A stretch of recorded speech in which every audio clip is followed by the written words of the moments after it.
దర్శన్ని సౌమ్య ఒక గుడికి తీసుకెళ్తుంది. ఆ గుడిని చూసి దర్శన్ ఆశ్చర్యంగా సౌమ్య నన్ను ఇక్కడికి ఎందుకు తీసుకొచ్చింది అన్నట్టు ఆలోచిస్తూ ఉండగా సౌమ్య దర్శన్ భుజంపై చెయ్యి వేస్తుంది. అప్పుడు దర్శన్ వశీకరణం అయిపోతాడు. ఆ బ్రాస్లెట్ ద్వారా వశీకరణం చేసుకుంటూ ఉంటుంది సౌమ్య దర్శన్ని. నన్ను ఇక్కడికి ఎందుకు తీసుకొచ్చావు సౌమ్య అని అడుగుతుండగా, నువ్వు నా మెడలో తాళి కట్టాలి దర్శన్ అని అంటుంది సౌమ్య. అలాగే అన్నట్టు తల ఊపుతాడు దర్శన్. ఇక దర్శన్ని గుళ్ళోకి తీసుకొని వెళ్ళిపోతుంది పెళ్ళి కోసం సౌమ్య. మరోవైపు హాల్లో ఒక టేబుల్ని క్లీన్ చేస్తూ ఉంటుంది శరణ్య. ఆ టేబుల్ అంచు తగిలి తన తాళిబొట్టు తెగిపోతుంది. తెగిపోయిన తాళిబొట్టుని చేతిలో పట్టుకొని ఈ అపశకునం ఏంటి అని టెన్షన్ పడుతూ బాధపడుతూ కన్నీళ్లు కారుస్తూ ఉంటుంది శరణ్య.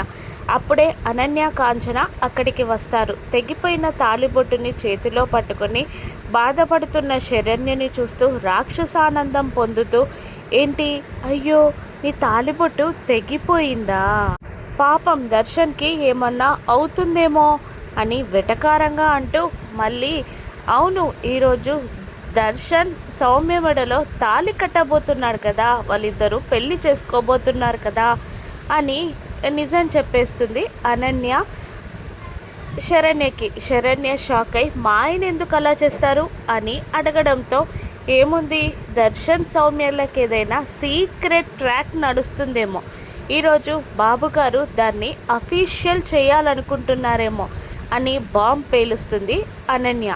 దాంతో చికాగ్గా చూస్తుంది శరణ్య. వాళ్ళు భుజం మీద తట్టి వెళ్ళిపోగానే ఇప్పుడే గుడికి వెళ్ళాలి, ఎక్కడికి వెళ్ళాలి అని టెన్షన్ పడుతూ ఉంటుంది శరణ్య. మరోవైపు ముఖానికి పూలదండలు కట్టుకొని పెళ్లి కొడుకు ముఖం ఏర్పడకుండా పెళ్లిలో కూర్చుంటాడు దర్శన్. సౌమ్య కూడా కూర్చుంటుంది. పంతులు మంత్రాలు చదువుతూ దర్శన్ చేతికి తాళిబొట్టుని అందించగా పైకి లేసి సౌమ్య మెడలో తాళి కట్టబోతూ ఉంటాడు దర్శన్. సౌమ్య మెడలో దర్శన్ తాళి కట్టేస్తాడా? టైంకి శరణ్య ఆపగలుగుతుందా, లేదంటే వీళ్ళిద్దరు పెళ్ళి జరుగుతుందా? ఆ వశీకరణానికి కారణం బ్రాస్లెట్ అని శరణ్య తెలుసుకుంటుందా? రాను ఎపిసోడ్స్లో చూద్దాం. Thank you for watching.